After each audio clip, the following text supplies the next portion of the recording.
Hello दोस्तों, आज की इस वीडियो में बात करने वाले हैं क्लास 10 का सब्जेक्टिव टाइप क्वेश्चन जो आपका बोर्ड एग्जाम में पूछा जाएगा। ठीक है, जो भी विद्यार्थी 2026 में एग्ज़ाम देने वाले हैं उनके लिए वीडियो बहुत इंपॉर्टेंट होने वाले हैं। जितना क्वेश्चन बताएंगे उसी से 2026 बोर्ड एग्जाम में क्वेश्चन आएगा। तो आप लोग इस वीडियो को शुरू से अंत तक देखिएगा और जो भी क्वेश्चन पढ़ाया जाएगा उसको आप उतार लीजिएगा। ठीक है, तो चलिए आज हम लोग चर्चा करते हैं। क्वेश्चन नंबर 1 कहता है प्रतिस्थापन विधि। क्वेश्चन नंबर 1 पे चर्चा करेंगे कि प्रतिस्थापन अभिक्रिया क्या है, उदाहरण देकर समझाएं। तो सबसे पहले समझिए प्रतिस्थापन अभिक्रिया क्या है।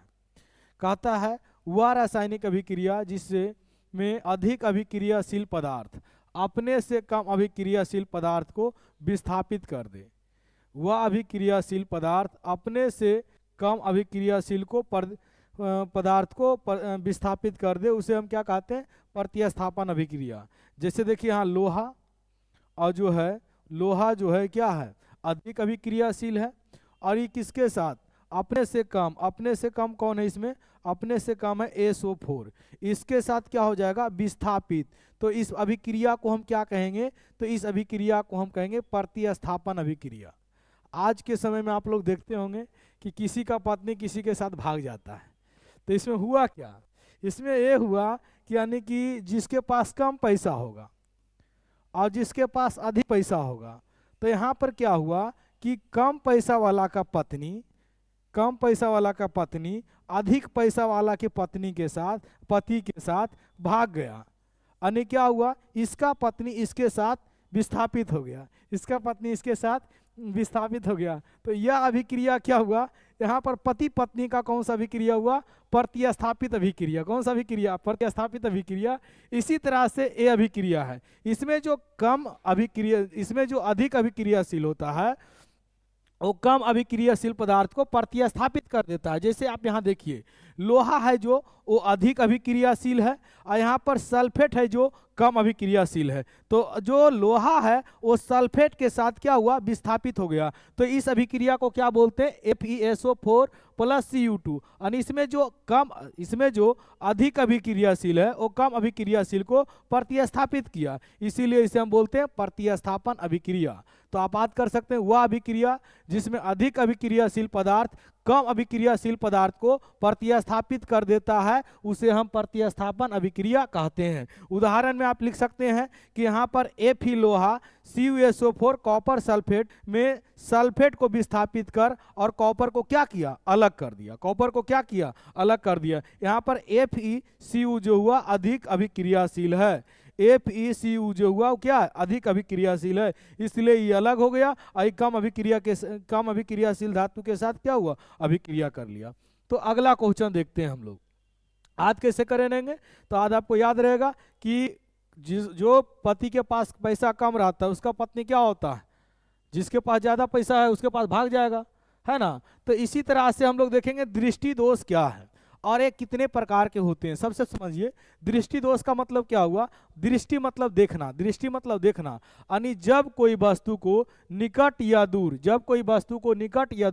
स्थित वस्तु को स्पष्ट देखने की क्षमता, स्पष्ट देखने की क्षमता खो देती है, तो उसे हम बोलते हैं दृष्टि दोष। क्या बोलते हैं, दृष्टि दोष। कोई भी नेत्र हो अगर निकट या दूर स्थित, लेकिन अगर इसको बोलेंगे भौतिक विज्ञान में, तो भौतिक विज्ञान कहता है इसका परिभाषा कि जब कोई वस्तु निकट या दूर स्थित का प्रतिबिंब रेटिना पर बनने की क्षमता खो देती है, तो उसे क्या कहते हैं, दृष्टि दोष कहते हैं। क्या कहते हैं, दृष्टि दोष। याद नहीं करना है, सिंपल आपको याद रखना है कि जब कोई नेत्र निकट या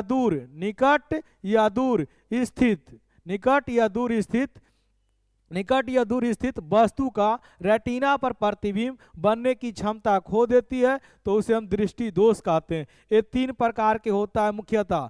पहला होता है निकट दृष्टि दोष, दूसरा दूर, और तीसरा होता है जरा दूरदर्शिता, पांचवा एक और होता है अबिंदुकता मतलब क्या होता है, इसमें क्या होता है बाबू कि कोई भी चीज आपको टेढ़ा दिखाई देगा। तो अभी आपको हम बारी बारी से समझाते हैं कि क्या है दृष्टि दोष।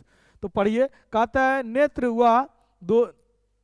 हुआ दोष जिसके कारण निकट की वस्तु या दूर की वस्तु स्पष्ट दिखाई नहीं देता है, उसे दृष्टि दोष कहते हैं। ठीक है, समान नेत्र के लिए निकटतम बिंदु 25 सेंटीमीटर है। समान नेत्र के लिए निकटतम बिंदु बोले, निकटतम बिंदु तो 25 सेंटीमीटर, और अधिकतम बिंदु बोले या दूर बिंदु बोले तो अनंत होता है। दो ऑब्जेक्टिव आपका बन गया। समान नेत्र के लिए निकटतम बिंदु 25 सेंटीमीटर और दूर बिंदु अनंत, दूर बिंदु अनंत। ठीक है, इसके बाद कहता है दृष्टि दोष मुख्यतः कितने प्रकार के होता है?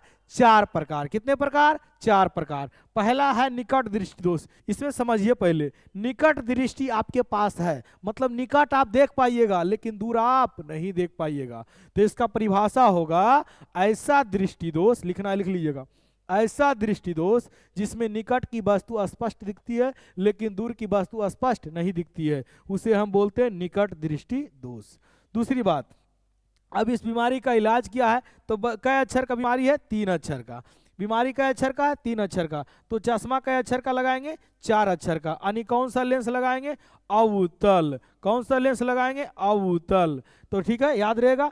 निकट दृष्टि दोष में निकट दृष्टि दोष के निवारण के लिए किस लेंस का इस्तेमाल करते हैं? तो अवतल लेंस। याद रखिएगा, बीमारी से बड़ा इलाज, बीमारी से बड़ा इलाज। तो बीमारी कई अक्षर का? 3 अक्षर का। चश्मा कई अक्षर का? 4 अक्षर का। याद रहेगा। अगला क्वेश्चन बाबू कहता है दूर दृष्टि दोष किसे कहते हैं? तो वह दृष्टि दोष जिसमें दूर स्थित वस्तु स्पष्ट दिखेगा, दूर स्थित वस्तु स्पष्ट दिखेगा लेकिन निकट स्थित वस्तु स्पष्ट नहीं दिखेगा, उसे हम बोलते हैं दूर दृष्टि दोष। अब इसका निवारण के लिए कौन सा चश्मा लगाएंगे? तो ये कई अक्षर का है? 2 अक्षर का। 2 अक्षर का बीमारी तो चश्मा 3 अक्षर का। यानी कौन सा लेंस बउआ? उत्तल लेंस। कौन सा लेंस? उत्तल लेंस। याद रहेगा कि बोलेगा दूर दृष्टि के निवारण के लिए कौन सा लेंस इस्तेमाल करेंगे? तो उत्तल लेंस। अगला है जरा दृष्टि दोष। जरा दृष्टि दोष जो होता है वो बुढ़ापा में होता है। बुढ़ापा में क्या होता है? ना तो उसे निकट की वस्तु दिखेगा ना ही दूर की वस्तु दिखेगा। यानी कि हम बोल सकते हैं कि जरा दृष्टि दोष वह दोष है जो बुढ़ापा के समय होता है और जिसमें निकट और दूर स्थित दोनों वस्तु के देखने की क्षमता खो देती है, दोनों दृष्टि देखने की क्षमता खो देती है। इसे हम बोलते हैं जरा दृष्टि दोष। जरा दृष्टि दोष। इसमें कौन सा लेंस इस्तेमाल करता है?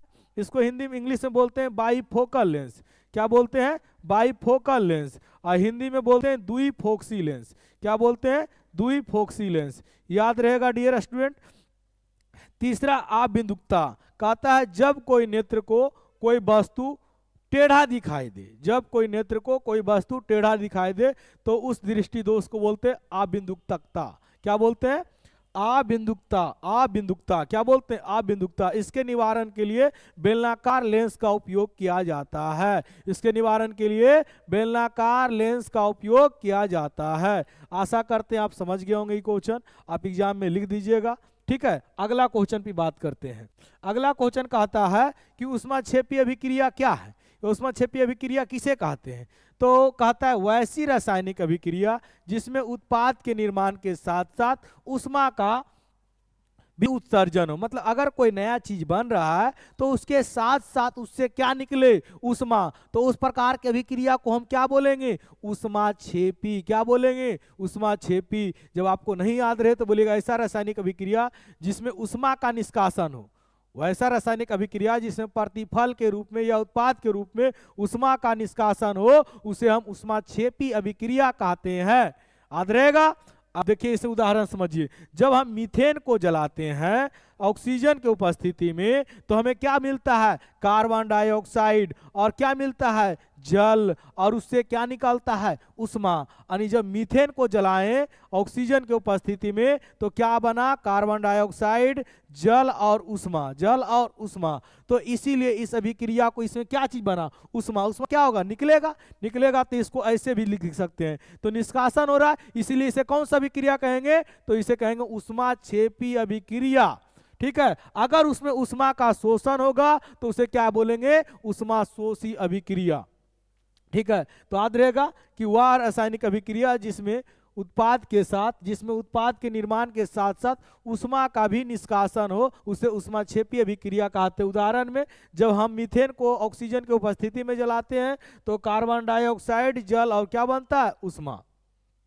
अगला क्वेश्चन कहता है ऊष्माशोषी अभिक्रिया किसे कहते हैं, ऊष्माशोषी अभिक्रिया किसे कहते हैं, तो कहता है वैसी रासायनिक अभिक्रिया जिसमें अभिक्रिया के फलस्वरूप ऊष्मा का श्वसन होता हो। जिसमें जब अभिक्रिया हो रहा है तो उसमें ऊष्मा का क्या होगा, श्वसन।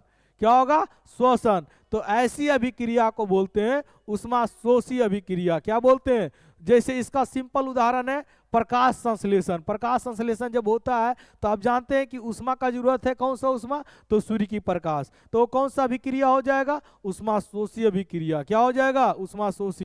यहाँ पर आप उदाहरण देख सकते हैं, कहता है जब कार्बन, हाइड्रोजन और ऊष्मा, मतलब जब कार्बन को जल के साथ मिलाते हैं तो उसमें क्या होता है बाबू, जल, और उसको हीट करेंगे तो क्या बन जाएगा, कार्बन डाइऑक्साइड और हाइड्रोजन गैस निकलेगा। मतलब जब कार्बन और जल को जब आप हीट कीजिएगा यानी ऊष्मा दीजिएगा तो आपको क्या मिलेगा, कार्बन मोनोऑक्साइड और जल, कार्बन मोनोऑक्साइड और जल। तो इसमें क्या हुआ, ऊष्मा का शोषण हो रहा है। तो जब ऊष्मा का शोषण होवे तो कौन सा अभिक्रिया, ऊष्माशोषी। और जब ऊष्मा का निष्कासन होवे तो कौन सा अभिक्रिया, ऊष्माक्षेपी। कौन सा अभिक्रिया, ऊष्माक्षेपी। याद रहेगा, बहुत इंपॉर्टेंट क्वेश्चन है, 2 नंबर में पूछता है।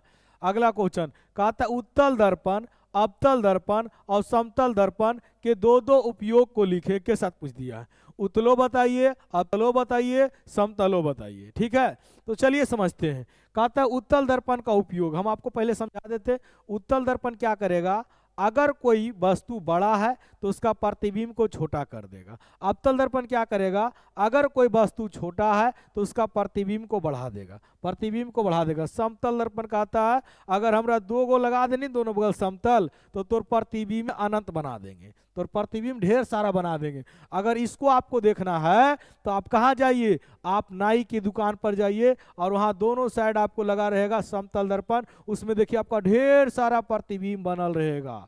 इसका मतलब क्या हुआ, जब हमको प्रतिबिंब ढेर सारा बनाना हो तो कौन सा दर्पण का यूज करेंगे, समतल दर्पण। कौन सा, समतल दर्पण। तो उत्तल दर्पण का उपयोग होता है बड़ा को छोटा करता है, सॉरी उत्तल दर्पण। तो बताइए गाड़ी के साइड मिरर में, उधर से ट्रक आएगा तो उसको छोटा दिखाएगा, यानी कि बड़ा दिखा देता, वही खाली दिखता और कोई गाड़ी नहीं दिखता। तो उत्तल दर्पण का उपयोग पहला हो गया गाड़ी के साइड मिरर में। और दूसरा उपयोग अगर बोले तो दूसरा उपयोग कहाँ होगा, आप लोग बता सकते हैं, कमेंट में बताइएगा। दूसरा उपयोग कहाँ होगा, दूसरा उपयोग कहाँ होगा। तो दूसरा उपयोग इसका होता है दूसरा उपयोग होता है गली, सड़क पर, जो रोड पर जो लाइट लगा होता है उसके परावर्तक सतह के रूप में, यानी हम बोल सकते हैं सड़क और गली में लगे लाइट के परावर्तक सतह के रूप में कौन सा दर्पण का इस्तेमाल होता है, तो भैया उत्तल दर्पण। कौन सा दर्पण, उत्तल दर्पण। अवतल दर्पण का उपयोग होता है बाबू, अवतल दर्पण का उपयोग होता है गाड़ी के हेडलाइट या सर्च लाइट में, और अवतल दर्पण का उपयोग होता है दाढ़ी बनाने में, और अवतल दर्पण का उपयोग होता है सोलर कुकर में, और अवतल दर्पण का उपयोग होता है डॉक्टर द्वारा आँख, कान, नाक के इलाज में। अगर कोई चीज़ अंदर चल गया तो उसको देखता है तो बहुत बड़ा दिखता है, छोटा भी रहेगा तो आँख, कान, नाक के इलाज में। और अवतल दर्पण का उपयोग कभी कभी क्या होता है, बर्ड को घुरा देता है, हजामती के रूप में। कौन सा दर्पण, हजामत मतलब क्या होता है, नाई, और नाई मतलब कुछ हुआ, हजामती मतलब हुआ दाढ़ी बनाने में। कौन सा दर्पण, तो अवतल दर्पण। ठीक है, समतल दर्पण का उपयोग समझ लीजिए। तो आप देखिए यहाँ पर कह रहा है उत्तल दर्पण का उपयोग मोटर गाड़ी के साइड मिरर के रूप में किया जाता है। उत्तल दर्पण का उपयोग वस्तु को छोटा और सीधा प्रतिबिंब बनाने में भी किया जाता है, सीधा प्रतिबिंब बनाने में भी किया जाता है। कहता है अवतल दर्पण का उपयोग दाढ़ी बनाने में किया जाता है, अवतल दर्पण का उपयोग डॉक्टर के क्षेत्रों में किया जाता है। समतल दर्पण का उपयोग एक से अधिक प्रतिबिंब बनाने में किया जाता है। अपने चेहरा को देखने के लिए भी कौन सा इस्तेमाल करते हैं, समतल दर्पण। कौन सा, समतल दर्पण। तो आप इसको लिख लीजिएगा। ठीक है, अगला क्वेश्चन कहता है बाबू कि उत्तल लेंस और अवतल लेंस में अंतर लिखें। उत्तल लेंस और अवतल लेंस, तो उत्तल लेंस और अवतल लेंस में निम्नलिखित अंतर है। उत्तल लेंस कहता है उत्तल लेंस बीच में मोटा होता है और किनारे में पतला होता है, किनारे में पतला होता है। जैसे आप देखिए ये जो लेंस है आपका उत्तल लेंस है। देखिए उत्तल लेंस बीच में क्या है, मोटा है ना। देखिए बाबू बीच में क्या है, मोटा है और औठी पौठी क्या है, देखो इधर उधर पतला है, तो उत्तल लेंस इस वाला देखिए अवतल लेंस ऐसे होता है, अवतल लेंस इसका उल्टा, बीच में पतला औठी पौठी क्या होता है, मोटा। तो अवतल लेंस बीच में पतला होता है और किनारे में मोटा होता है। देखिए किनारा, ऊपरों किनारा देखिए, नीचू किनारा देखिए मोटा है, इसमें देखिए ऊपर नीचे क्या है, पतला है। उत्तल लेंस का फोकस दूरी धनात्मक होता है और अवतल लेंस का फोकस दूरी ऋणात्मक होता है। उत्तल लेंस को अभिसारी लेंस कहते हैं और अवतल लेंस को अपसारी लेंस कहते हैं। उत्तल लेंस का उपयोग दूर दृष्टि दोष को ठीक करने में किया जाता है। अवतल लेंस का उपयोग निकट दृष्टि दोष ठीक करने में किया जाता है, जो शुरू में पढ़ाए थे। दूर का अक्षर का, देखो यहाँ पर दूर 2 अक्षर का, चश्मा 3 अक्षर का। निकट का अक्षर का 3 अक्षर का, तो चश्मा 4 अक्षर का। ठीक है, तो इसको भी आप लोग लिख लीजिएगा, एग्जाम में हूबहू यही क्वेश्चन आपका आएगा। ठीक है, अगला क्वेश्चन देखिए डियर स्टूडेंट, कहता है 7 नंबर कि 24 कैरेट सोना से आप क्या समझते हैं। तो देखिए सबसे पहले कैरेट मतलब क्या होता है, शुद्धता को, सोना के शुद्धता को मापने के लिए हम कैरेट का इस्तेमाल करते हैं।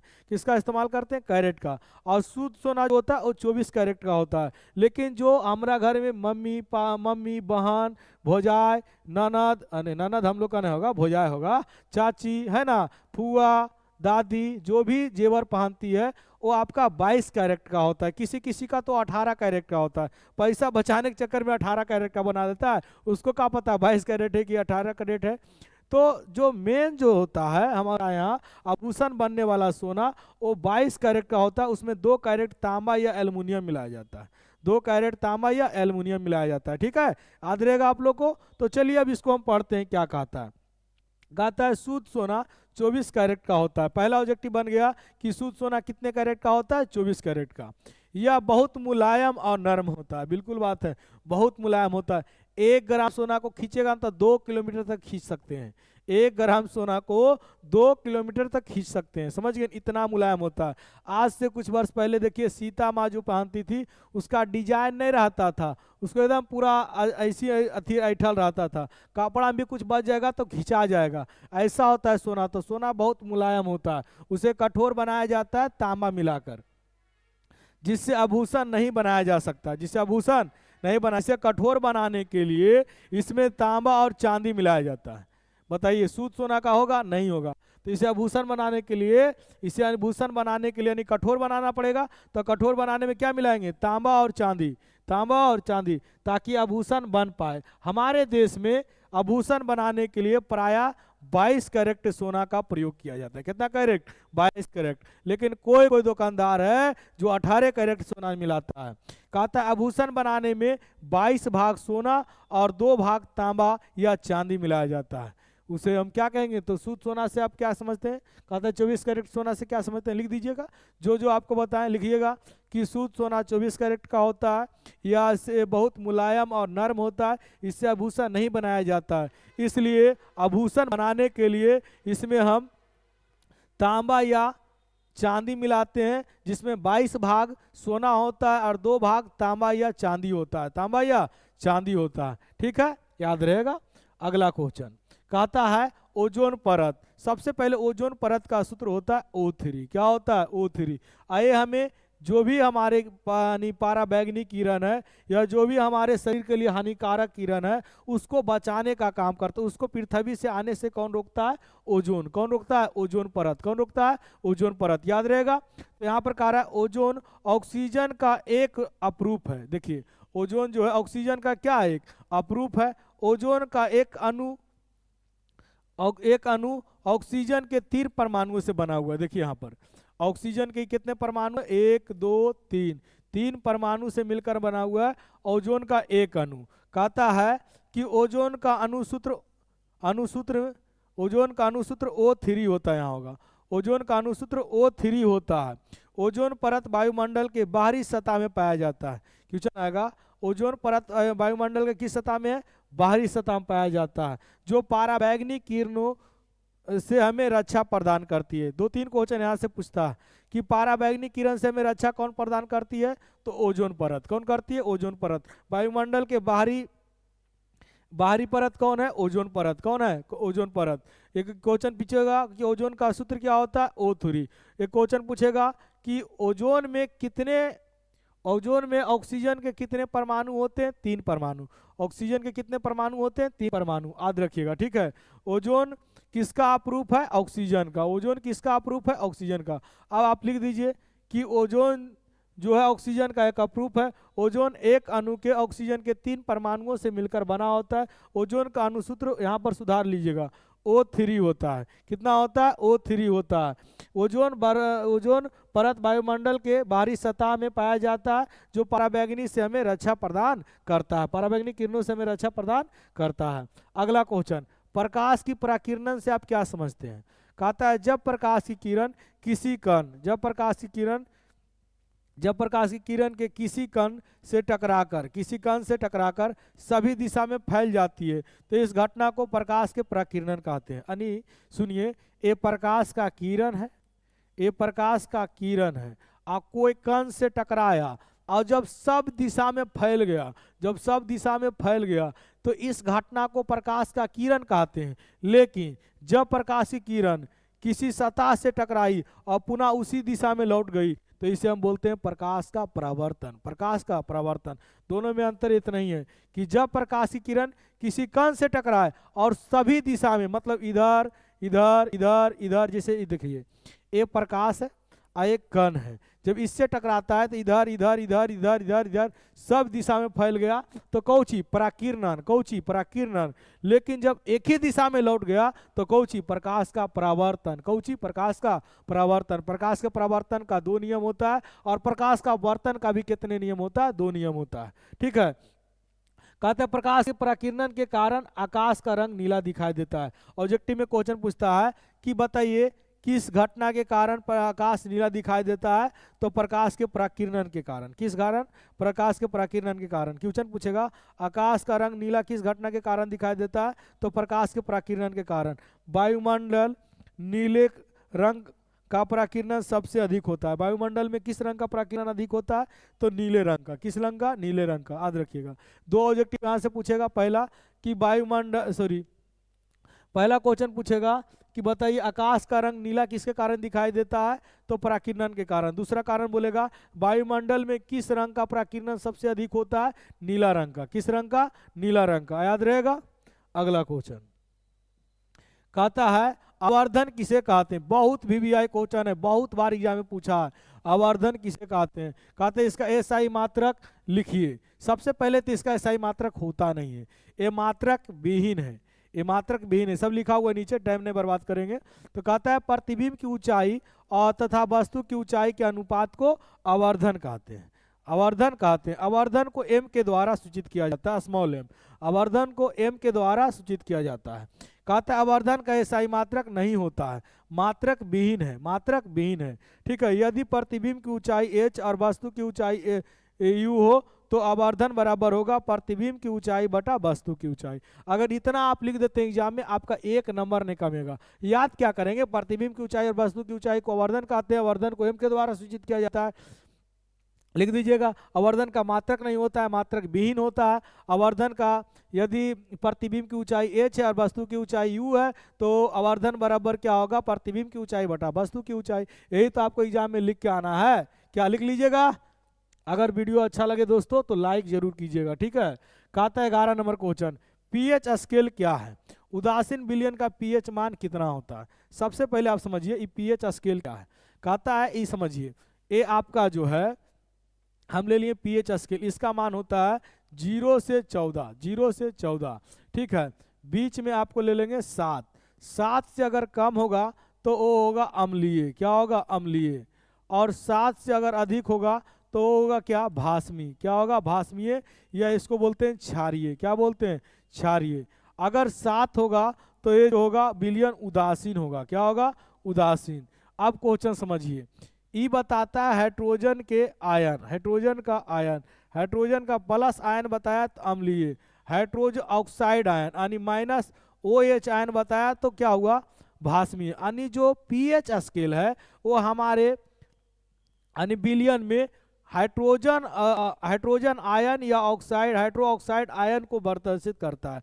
हाइड्रोजन आयन या हाइड्रो ऑक्साइड आयन को प्रदर्शित करता है। ठीक है, अब इसका परिभाषा समझते हैं। पहले यहाँ समझ लीजिए, अगर आपसे पूछे कि अम्लीय विलयन का पीएच मान कितना होता है, तो 0 से 7, 0 से 6 या 0 से अधिक और 7 से कम अम्लीय विलयन का पीएच मान होता है, और 7 से अधिक और 14 से कम भस्म क्षारीय विलयन का पीएच मान होता है, और उदासीन विलयन का पीएच मान 7 होता है, जिसको हम बोलते हैं शुद्ध जल। शुद्ध जल का पीएच मान कितना होता है, 7 होता है। अगर किसी का पीएच मान 6 है, इसका मतलब अम्लीय है। अगर किसी का पीएच मान 7 से अधिक है, इसका मतलब भास्मीय है। क्लियर।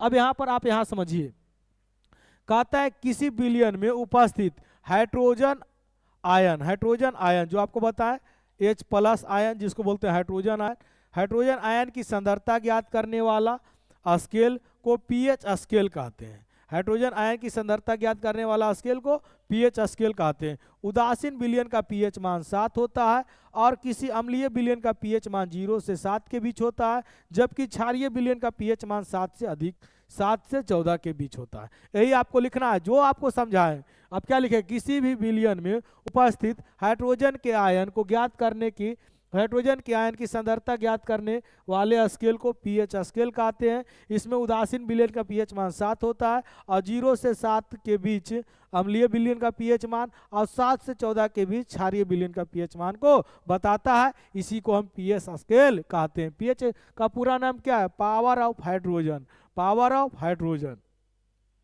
अगला क्वेश्चन कहता है, अगला क्वेश्चन कहता है डियर स्टूडेंट कि चुंबकीय क्षेत्र के रेखाओं के गुण को लिखें। सबसे पहले इसका चित्र आप लोग देखिए। ए है चुंबक, ए क्या है, चुंबक। चुंबक में सबसे पहला क्वेश्चन पूछता है कितने ध्रुव होता है, 2 ध्रुव, नॉर्थ और साउथ, नॉर्थ और साउथ, नॉर्थ और साउथ। वीडियो रोक दीजिए, कट दीजिए, ठीक है, नॉर्थ और साउथ। ठीक है, ऐसे कैसे हुआ, चलिए ठीक, नॉर्थ और साउथ। इसमें समझिएगा, यहाँ पर गौर कीजिए, ए नॉर्थ है, यानी नॉर्थ मतलब उत्तरी, और साउथ मतलब दक्षिणी। इधर से देखिए किधर निकल की ओर जा रहा है, चुंबकीय रेखाएं साउथ की ओर, मतलब उत्तरी से दक्षिणी की ओर। तो पहला पॉइंट लिखेंगे कि पीएच स्केल नहीं, चुंबक में उत्तरी ध्रुव से दक्षिणी ध्रुव क्या होता है, चुंबकीय रेखाएं होती है, प्रदर्शित करता है। अब समझिए, यहाँ पर आपको लिखा हुआ है, अब इसका गुण लिखा हुआ है। कहते चुंबकीय क्षेत्र के रेखाओं का गुण निम्नलिखित है। पहला, चुंबकीय क्षेत्र रेखाओं में उत्तरी ध्रुव से निकलती है और दक्षिणी ध्रुव में प्रवेश करती है। जैसे कि आप देख सकते हैं, उत्तरी ध्रुव से निकली और दक्षिणी ध्रुव में प्रवेश की, उत्तरी ध्रुव से निकली दक्षिणी ध्रुव में प्रवेश करी। दूसरा, ही कहीं पर काटती है, नहीं काटती है, लेकिन अंदर अंदर क्या होता है, अंदर अंदर भी देख लीजिए, यहाँ पर आपको यहाँ पर बताया गया है। कहते चुंबकीय क्षेत्र के रेखाएं चुंबक के अंदर दक्षिणी ध्रुव से निकलती है और उत्तरी ध्रुव में प्रवेश करती है। मतलब हम बोल सकते हैं बउआ कि दक्षिणी ध्रुव, मतलब दक्षिणी ध्रुव से कहाँ जाएगा, उत्तरी ध्रुव में।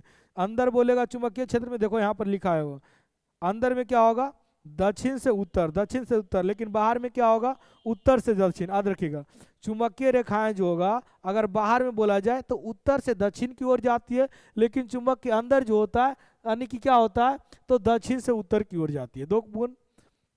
तीसरा गुण, एक दूसरे को कभी नहीं काटती है, लिखा होगा आपको, यहाँ पर लिखाया होगा। कहता है कि ए रेखाएं बंद वक्र है, ए रेखाएं बंद वक्र है।